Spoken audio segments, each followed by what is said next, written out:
Welcome back to the Sustainable Ministry Show. Stephen Ingram and I are talking about annual staff reviews. This is episode 38. It's a sneak attack.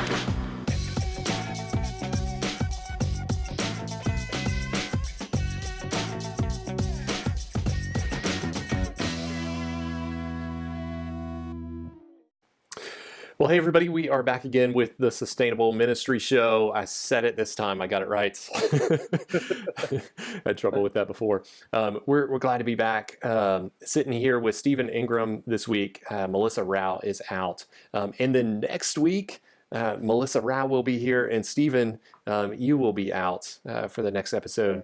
But really kind of excited as we come up to the end of this year. We've got a few episodes left. And probably about the second week of December, we will take a break through until the middle of January or so. So thank you all for tuning in and hanging out with us this fall. It's been fun. Today we're going to spend some time talking about staff reviews. It seems like throughout the churches that we work with, and probably others, staff reviews kind of come up when something's going wrong and don't necessarily or aren't always in place when things are going well. And the one thing I thought we could just kind of start out with, Stephen, is talking about that specifically. Because one of the things we tend to say is that staff reviews are really for success, and not just pointing out the problem areas in our ministries. In no area of professionalism do we just basically push the ships out of the harbor and tell them to figure it out. There should be constant communication. There should be goals that everyone agrees on at an earlier date, and then check in on those goals and the path throughout the process. If it's ever a point where you've gotten to the point where you are walking into someone's office and you're ready to fire them, and that's the first conversation, unless it's some kind of massive moral failure or something like that.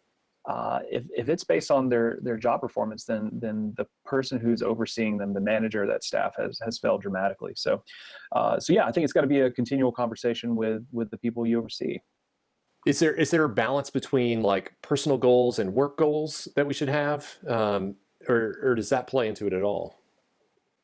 When we do goal setting in the context that I work in, we usually have three yearly goals that we focus on. We've just finished the process.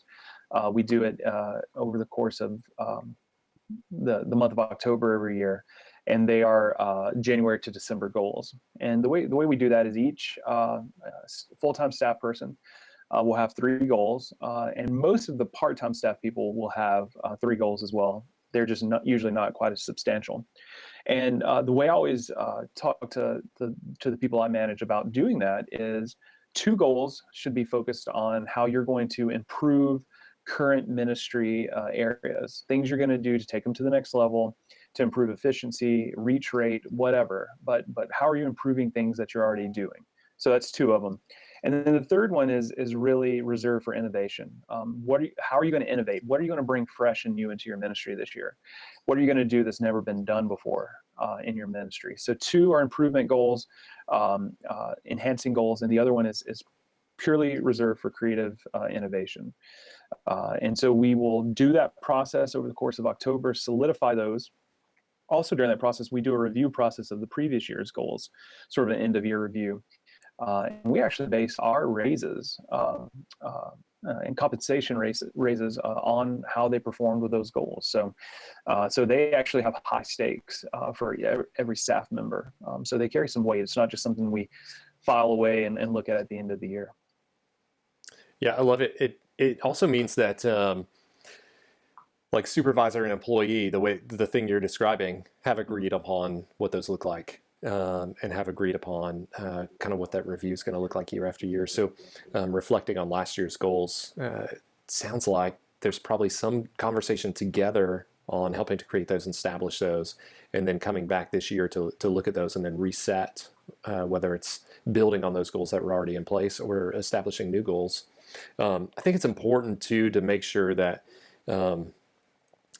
that as we agree upon those, that conversation is continuing to happen throughout the year, and not just kind of the November here's a review for next year sort of thing, but an ongoing conversation, maybe if it's quarterly or a monthly check-in or whatever that is, that there are some checkpoints along the way that can help hold those employees accountable, and also hold supervisors accountable to do the follow-up work that they need to do. So that's it's not. I saw a paddle hanging on your wall, so that it's not just kind of like the smack on the back of the hand about whether you're doing your work, but a continual support so that we're actually setting the ministry up for success, and doing that together, collaboratively. If that's even a word. It is. It is. I would even say though that when it's goal setting time, it is a collaborative process. The idea is that the supervisor and the staff person will both bring ideas to the conversation. So it's not just the staff person coming in saying, "Here's what I'm going to do this year." It's not just the supervisor saying, "Here's what you're going to do," but it really is both bringing their ideas. And usually, if they're in line, if they're talking with each other and they're working together throughout the year, a lot of time those two lists will actually look very similar and will line up together, and there won't be any surprises. And it gives ownership by both groups. Yeah, it's a really big deal. And for the churches that don't have any kind of review process set up at this point, how should they begin? Where should they start? Certainly, I think it probably needs to match up with their job description. Is that a good place to begin to set up kind of review questions? Yeah, and churches do it all different ways, and there are a ton of great ways to do this. But yeah, it's got to fall within your job description. It's got to be measurable. It's got to be objective. You can't. A goal can't be the children's ministry is going to do a great job this year in welcoming new potential guests. That's complete. You can't measure that. You can't review someone on that. But you'd be surprised how many people try to submit those sorts of goals. Yeah. And so you got to be objective. It's got to be measurable, and it's got to fall in line with their job description, and it's got to be a goal that is going to propel both that ministry area as well as the church into its desired future. In order for the staff person to be able to set the kind of goals they need and to live into those, there has to be very clear direction from the top. Yeah, I think that's exactly right. Some of the churches we see that are struggling now, it seems they're struggling because in the past they did allow their ministries to be independent or function independently and thrive independently. And now they're trying to bring them back together. And it's hard. It's difficult work to do. But I think you're spot on. We've got to remove the subjective kind of viewpoints from reviews. Because if I think you're doing a good job, that may just mean that I like you. Yep, that's right. Or if you think someone's doing a bad job, it could be that you've just had somebody whispering in your ear who doesn't like that staff person, or who was burned by the ministry, or who might not like it. It's got to be a broad base. It can't just be someone who's close with the supervisor saying, well, they're not doing a great job. You've got to have ways of really looking beyond even the supervisor's kind of circle of people to really get a broader view of that ministry. And I see that happen a lot. Yeah, that's right. Climate, it becomes a climate review really at that point. That's right. And less of a personnel review. What are some other things that may come up or be included in a review then? And then if there are things that we find together we need to work on, or maybe this is too many questions at once, but there's something that needs to shift in the way we go about our work. What's a good process for follow up on that, and helping to nudge people into a new style of getting their work done? I think a couple things can happen. You set these goals out in October. You might get to June and they don't make sense. So for that reason, you have to have that understanding in the review process. And one of the things I encourage people who serve under me, don't write the goals so specific that you paint yourself into a corner. Write them as more 30,000-foot goals that are still measurable, right? They still need to be measurable, but the detailed implementation doesn't need to be in the goal. The goal needs to be a broader overarching goal that we're trying to achieve, and then the implementation can be worked out in time. What that does is it allows you to make adjustments mid-course. If your goal is, I'm going to develop a junior high ministry for junior high boys at 7:30 a.m. every Thursday morning, we're going to meet in the youth room, and you've painted yourself into a very, very specific corner. If, however, you write that same goal without all the implementation, you write the goal, we are going to develop a junior high boys small group system with the goal of reaching 50 junior high boys over the course of the next year. Well, the implementation, you can do a million different things with that. And so you might try the 7:30 a.m. on Thursday morning. That might not work, and it might be a 4 p.m. group every Monday afternoon. Don't paint yourself into a corner with details on implementation. Get the bigger overarching goal. So if it doesn't make sense, you can still move around mid-course. The other thing is sometimes broader dynamics in the church, whether it's job description changes or staffing realignment, some of those things are going to happen in your ministries, and you just got to take that into consideration. I had a mid-year move this year into a brand new position here at the church. So the truth of the matter is my goal review process makes no sense this year.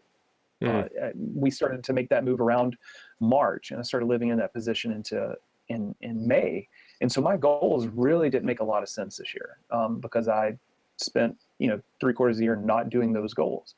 And so you just got to make allotments for that, and you just got to know that that's an anomaly, but it's one that you have to be flexible with. Yeah. So the last thing I'm kind of curious about is sometimes we see maybe like personality stuff in a review. So maybe the staff person's not been welcoming to folks who are coming in, and that begins to kind of generate some stuff, and it ends up landing on a review. Where does that stuff kind of fall in the life of church staff reviews and making corrections along the way? Yeah, my policy on this is you can be the best at your job, can't get along with the other people in the office, if it doesn't feel like it's generative relationships with people in the office, if you're not playing as a team player, you can be the very best at your job, but I don't want you on my team. I would rather have someone that was good to really good, who was a team player, who gelled with the chemistry, who gelled with the personality, whose relationships are generative beyond check marks on a ministry. I would rather have that person any day than the best of the best who we can't get along. And I'm going to talk about just personal differences, not just, well, you like Auburn and I like Alabama, that sort of thing, although that's pretty important. Okay, let's be real. What I really mean by that is, does your presence on this team make the team better as a whole, personally, relationships, just across the board? Because if it doesn't, that will lead into how you do ministry. It will bleed into how you function as a team, and your productivity and the joy that you bring, the lack of joy that you bring. So for me, that's just a huge part of it. And again, that's one of those things that's got to be reviewed as you go. It's one of those things that's going to be reviewed just through the course of the year. And so again, that can't be something you bring up at a review and go, oh, it's not working. That's got to be a process that you build on. And at the end of the day, if you're working in open, honest relationships, that's going to be a regular conversation anyways, if there are problems. So you got to build a foundation of trust and honesty. Kind of in all of this, I got to sit with Pete Scazzaro a couple of years ago. He wrote The Emotionally Healthy Church, Emotionally Healthy Spirituality. Yep. And he said for his staff, I thought this was really interesting, for his staff in the reviews, one of their checkpoints in the review process is, have you been taking Sabbath? And at what rhythm are you taking that? And he said to the staff at the church I was at, he said, at my church, if in your review you've not been practicing Sabbath, I don't want you on staff at our church anymore. Wow. And so in the midst of what we've talked about, I think there's some space for churches to be creative, to say, here's what we're going to hold you accountable for. And there's, as long as it's objective and kind of matches up to the things we've asked folks to do, and we are agreeing on the direction, I think we're set up really good. The key is to have a process set up, I think. That's right. that's the place where it just seems like churches are missing, is that review comes up when it's time to make a correction in the process, rather than actually starting from the beginning as a way to set the whole thing up for success. But there's some creative ways that you can go about that. It's huge. Yeah. Consistency is huge in this.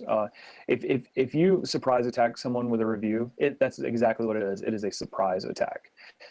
Everyone should know when review month is. Everyone should know what's expected. Everyone should know what the criteria is, and it should be the same across the board. If all of a sudden you decide, hey, we're going to start doing reviews, and next month yours is due, and that's not fair. That's not fair. So if you're not doing that, if you don't have an established review process, the first place I would say to start is to sit down with your team and talk about if you're the supervisor, talk about what the criteria are, help them understand how they'll be reviewed, help them understand the consequences and the benefits of the review, and then give them several months, 4 or 5 months to begin to think about and wrap their head around, maybe 3 months to begin to think about and wrap their head around what does it look like for them to begin to create year-long goals. Help them through that process, and then let them know we're going to be starting the submission process for year-long goals at a certain date, and into that process. Because for most people, if they've never been into that system, that is a very scary prospect, and the very first thing they think is, oh my gosh, I need to start brushing up my resume because this sounds bad. But if you can easy entry it with them and help them understand how beneficial it can be, and then slowly move into that, you'll have much more success. That's right. That's right. Well, Stephen, where can people keep up with you? Where can people find you in the coming weeks if they have questions? How can they get in touch? Yeah, come hang out with me over at my blog, 12stonespirituality.com. I'd love to hook up with you on Facebook or on Twitter, Stephen L. Ingram on Twitter. And then, of course, you can email me at any time, stephen@ministryarchitects.com. It was really awesome as you talked. Your face paused, but all the audio continued to come through. Hope it wasn't a weird face. And you guys can always catch up with me either by email, bryant@ministryarchitects.com, or on Facebook at /Bryant Johnson. I'm going to be speaking at St. Andrew's Presbyterian in Raleigh, North Carolina, just on the topic of sustainability. And so if you are in that presbytery, you are invited to come and be a part of that. And if you're just in a church in the Raleigh area and would like to come, this is an open thing, so everybody's welcome. But that is November 17th. It's from 6:30 to 8:30, and we'll just be talking about creating sustainability in your ministries, and there'll be some time to kind of share with each other and Q&A as we go along. So certainly we'd love to see you guys there. As always, Stephen, this has been great. Thanks for your input. If anybody has questions about what a staff review might look like, certainly you can email Stephen or follow up with me, and we'll send you some samples. Thanks so much. It's good to see you again. You too, man. Take care.